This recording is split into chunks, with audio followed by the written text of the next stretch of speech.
Seringkali orang menggunakan agama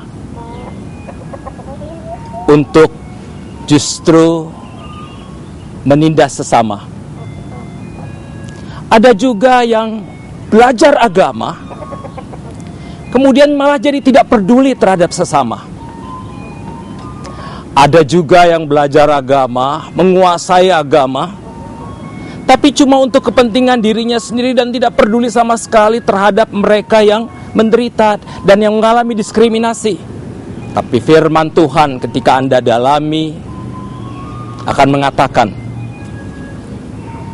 tidak mungkin Anda sungguh-sungguh menguasai firman Tuhan kalau Anda tidak peduli pada manusia dan kemanusiaannya.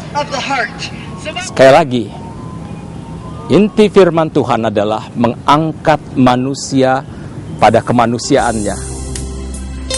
Nah, kira-kira bagaimana tokoh-tokoh agama punya kesepakatan, punya prinsip, punya penegakan sehingga saya kira perlu kita ada gerakan bersama untuk menyikapi masalah ini. Karena kalau di teras rumah dan di gereja saja sudah datang dan menggali, Bapak berbagi dengan kita soal bagaimana seharusnya sebagai lembaga-lembaga. Karena kita Indonesia ini bahkan sekarang sudah 6 agama, tapi masih ada juga barang-barang seperti yang terjadi di sekitar kita hari-hari. Ada begitu banyak juga di luar sana. Ada banyak hal yang terjadi. Kemanakah kita harus menyampaikan apa yang juga menjadi penderitaan dari saudara-saudara kita yang ada di sana. Artinya bisa saja kita juga berdiam diri karena toh kita di sini aman. Tetapi ketika kita bicara konteks kebinekaan, kita bicara Indonesia, itu tidak bisa akan terlepas. Ketika tidak ada keadilan, ini akan sangat membuat kita menjadi sangat rapuh. Ketika hak-hak orang lain kita ambil, ini akan membuat begitu banyak persoalan. Kekerasan yang dijawab dengan kekerasan akan melahirkan kekerasan yang lebih keras lagi. Dan saya kira adalah tugas bersama justru untuk memutus rantai kekerasan. Yang bermasalah itu kan hanya beberapa orang TKW, masih ada jutaan yang sukses. Ini tidak boleh dikatakan. Sebab kita tidak mengukur orang hanya dari nomor, tapi kita mengukur orang dari nilai kemanusiaannya. Karena satu orang pun dia bernilai. Tugas kami adalah memberikan lagi wajah kemanusiaan kepada negara. Itu tugas kami sekarang. Artinya bahwa damai sejahtera itu harus. Dan saya kira Alkitab juga berkata ya dalam kitab Mazmur beberapa, bahwa damai dan keadilan itu bercium-ciuman. Ya, siapa yang studi teologi, periksalah itu di Alkitab. Saya juga lupa sekarang. Tapi pasti ada dalam salah satu Mazmur. Ya. Tidak mungkin ada perdamaian tanpa keadilan. Ya, dan tidak mungkin ada damai juga. Tidak mungkin ada keadilan yang sejati kalau orang lain masih hidup. Kita punya kecenderungan untuk mengklaim bahwa kebenaran hanya berdasarkan apa yang saya miliki, apa yang saya pahami. Alkitab yang begitu kaya, saya interpretasi berdasarkan frame yang saya miliki, dan itu yang saya paksakan sebagai sebuah kebenaran gitu. Dan ini akan mempermiskin kekayaan Alkitab yang terbuka terhadap berbagai bentuk penafsiran sebetulnya. Ini salah satu hambatan. Oleh karena itu, membuka kerjasama dengan orang lain, kita terpengaruh seolah-olah hanya yang sealiran dengan pemahaman saya, yang sependapat dengan gereja saya, kelompok saya, hanya itu yang ada dalam kerjasama gitu. Itu hambatan yang terutama saya lihat di kita.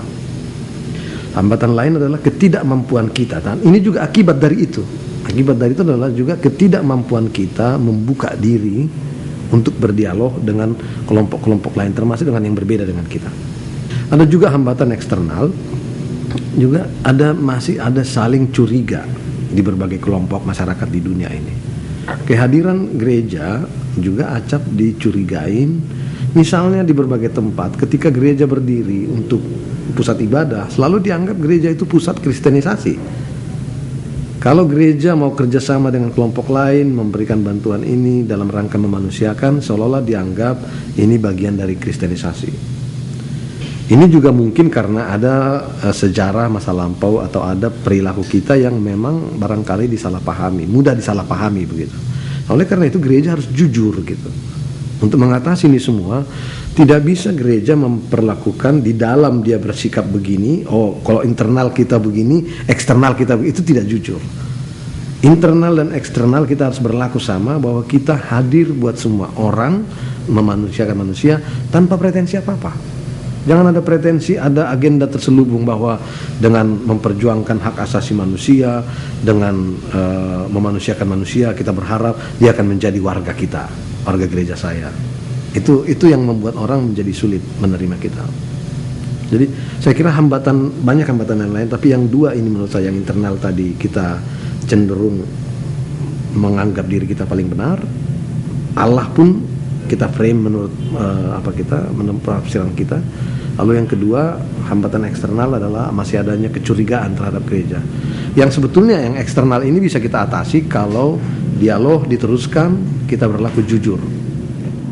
Merawat relasi bersama, membangun tekad untuk mulai memaafkan, membangun tekad untuk mulai belajar mengampuni, membangun tekad untuk melihat yang tadinya kita anggap musuh, sekarang menjadi saudara, menjadi teman, menjadi sahabat, membangun sinergi dengan siapapun.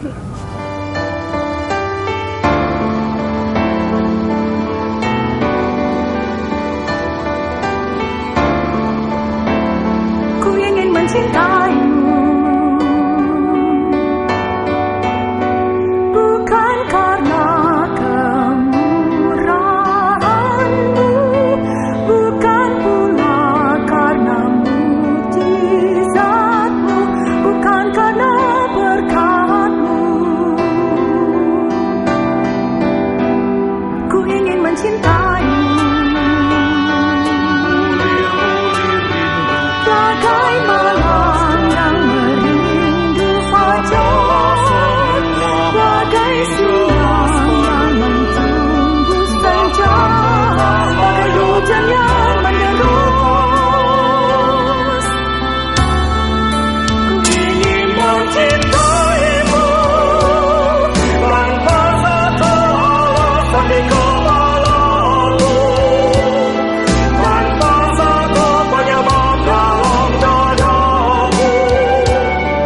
Semata tenggelam dalam cinta, semata terbenam dalam cinta. Ku ingin mencintaimu jika esok ku dalam badai yang semu, dalam pelipur, dalam badai yang sambut menyari, dalam tanya ku ingin mencintaimu tanpa satu alasan di kepalaku, tanpa satu penyebab dalam dadaku. Semata tenggelam dalam cinta, semata terbenam dalam cinta. Ku ingin mencintaimu tanpa satu alasan di kepalaku, tanpa satu penyebab dalam dadaku. Semata tenggelam dalam cinta, semata terbenam dalam cinta, semata tenggelam dalam cinta, semata terbenam dalam cinta.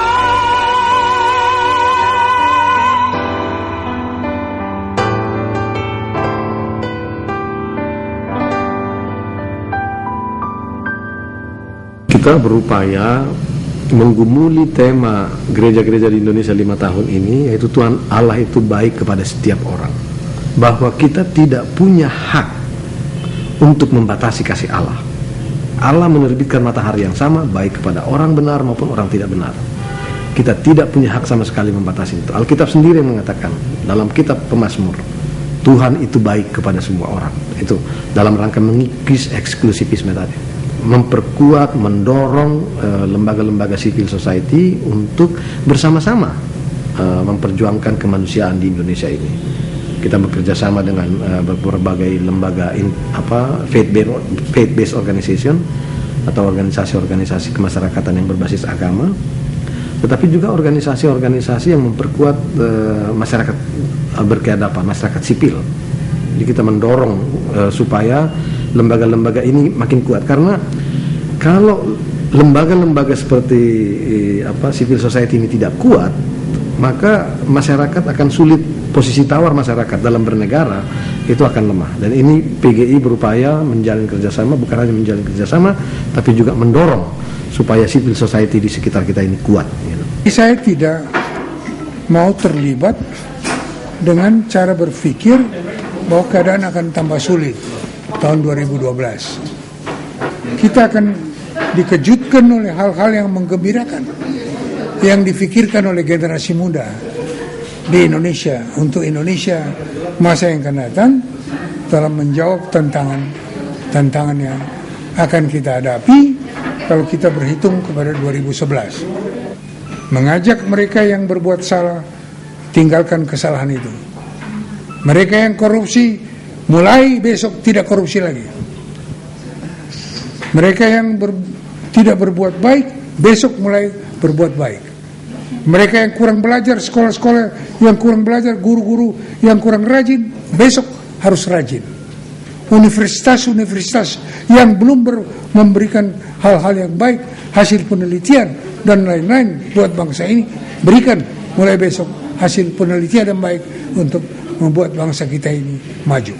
Ya, kita berpegang pada komitmen kita lah untuk tetap memperjuangkan kekokohan bangsa ini. Kita tidak memperjuangkan kepentingan orang Kristen, yang kita perjuangkan kan kepentingan bangsa ini. Karena itu ya yang kita terus lakukan, mempersungguh perjuangan itu. Tunjukkan kepada bangsa ini bahwa yang kita urus atau kita perjuangkan bukan hanya kepentingan kita orang Kristen. Terlalu kecil kalau cuma kepentingan orang Kristen yang kita perjuangkan. Ya enggak? Oke, kita maju terus. 80% rakyat kita, kalau kita bicara rakyat, itu adalah petani, buruh, dan nelayan.